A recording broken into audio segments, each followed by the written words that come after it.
दुर्गा पूजा आरंभ होगाकू अधिक समय बाकी नहीं सारा देश में दुर्गा पूजा पर प्रस्तुति चली। पश्चिमबंग में पर्व को नहीं एक भिन्न उत्साह रही। समय बंगलार देवी दुर्गा खूब सुंदर पेंडाल गुड़िक सजा जाए एवं विभिन्न प्रकार खाद्य प्रस्तुत करा जाए। वर्तमान यह पर्व समय पश्चिमबंग जेल रे थिबा कैदी माने स्वादिष्ट खाद्य पाइबे बोली जଣାपड़ी। बंदी माने उत्सव में खाद्य परिवर्तन पर आवेदन करिसेंती।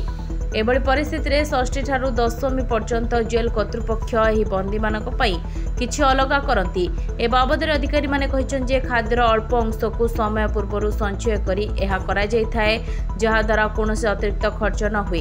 दुर्गा पूजा जोगु पश्चिमबंगर बंदी मानक पई एक स्वतंत्र मेनू प्रस्तुत करा जायछि। एथिरे माछ मचंड सह पुई साग, माछ मुंड सह मुग डाली, चना डाली सह पूरी, खीरी, चिकेन करी, आलू पोटल तरकारी, रायता सहित मटन बिरियानी, बासंती पोलाउ कराजिबो।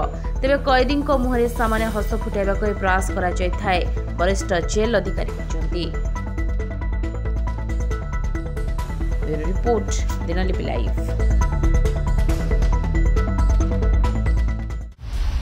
दिनलिपि लाइव को एबे ही लाइक शेयर सब्सक्राइब करंतु।